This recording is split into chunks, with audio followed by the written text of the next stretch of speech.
नमस्कार। कल मेरी ओपीडी में 20 साल का एक पेशेंट आया। वो उसको नी पेन था। उसने सबसे पहले मुझसे पूछा कि मुझे क्यों होने लग गया इतनी जल्दी पेन। और पिछले कुछ साल से मैं ये बहुत फ्रीक्वेंटली देख रहा हूँ कि अर्ली स्टेज में नी पेन क्यों स्टार्ट होने लग गया है।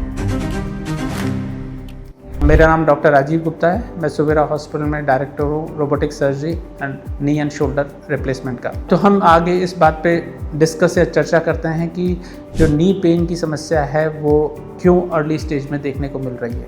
पहले कहा जाता था कुछ साल पहले कि ये रिटायरमेंट के बाद का पेन है या ओल्ड एज की प्रॉब्लम है, पर ऐसा नहीं है। नी पेन बहुत कॉमनली 30 से 40 एज के ग्रुप में देखने को मिला है। और वो क्यों है? वो उसका कारण है हमारा लाइफस्टाइल, हमारा वर्किंग एनवायरनमेंट। अगर हम IT सेक्टर्स की बात करें या बैंक ऑफिसर्स की बात करें, उन्हें लंबे समय तक बैठ के काम करना होता है। तो prolong sitting is one of the major reason for your back pain और नी पेन। तो एक तो रीजन है कि हमारा वर्किंग एनवायरनमेंट। दूसरा है diet, unhealthy diet, adulterated diet. वो कहीं ना कहीं हमारे कार्टिलेज न्यूट्रिशन को हैम्पर करती है। इसीलिए ये जो प्रॉब्लम है कार्टिलेज डीजनरेशन का, इरोजन का, डैमेज का, वो अर्ली स्टेज में देखने को मिला है। तीसरा कारण है चोट को नज़रअंदाज करना। कभी ऐसा होता है कि हम अचानक चल रहे हैं, सीढ़ियों से उतर रहे हैं, अचानक झटका लगा और उस टाइम हमें 5-7 दिन के लिए पेन हुआ। फिर हमने घर पे इतनी सारी अवेलेबल होती है पेन किलर्स, उसको लेके अपन ने उसको सेटल डाउन कर दिया। पर पेन किलर लेने से वो प्रॉब्लम सॉल्व नहीं, वो तो सप्रेस हो गई। उस कारण से वो बाद में कुछ समय के बाद में हमें पता लगता है कि इसमें मेनिस्कस टियर हो गया, लिगामेंट इंजरी हो गई थी,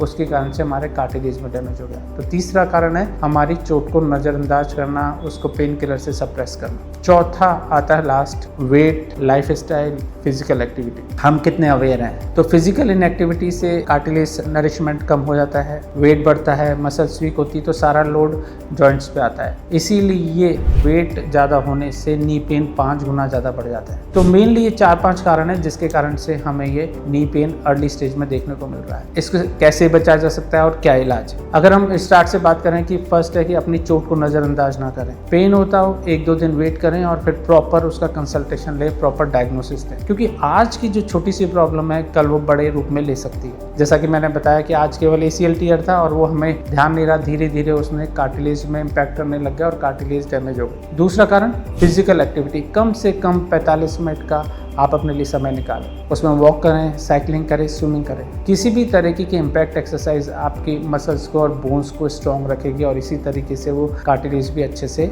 नरिश हो पाएगी। चौथा diet, healthy diet, calcium rich diet. वो अपने एक रूटीन बना लें क्योंकि calcium is important, vitamin D is important for calcium metabolism. तो विटामिन डी का एडिक्वेट इंटेक, बॉडी में क्या लेवल है, सन एक्सपोजर, वो बहुत इंपॉर्टेंट है इन सब प्रॉब्लम्स को या नी पेन को सबसाइड करने के लिए और वो जल्दी से स्टार्ट हो। अगर हम बात करें कि पेन हो रहा है, इन सब से अपन ने कोशिश किया, फिजियोथेरेपी ले ठीक नहीं हो रहा, तो फिर कंसल्टेशन लेकर प्रॉपर एक्सरे करा के, अगर MRI की ज़रूरत है तो MRI करा के उसका फाइनल डायग्नोसिस की क्या एग्जैक्ट प्रॉब्लम है। क्योंकि अब हमारे पास में कार्टिलेज सप्लीमेंट्स हैं, नरिशमेंट मेडिकेशंस हैं, इंजेक्शंस हैं, जेल है, इस टाइम बहुत सारे ट्रीटमेंट अवेलेबल हैं जो कि नी पेन को ठीक कर देंगे, आपके नी की लाइफ को बढ़ा सकते हैं, आपके जॉइंट को प्रिजर्व कर सकते हैं और आपको पेन फ्री रख सकते हैं। अगर आपको कोई क्वेरी है तो आप इस चैट बॉक्स में डाल सकते हैं। Thank you very much.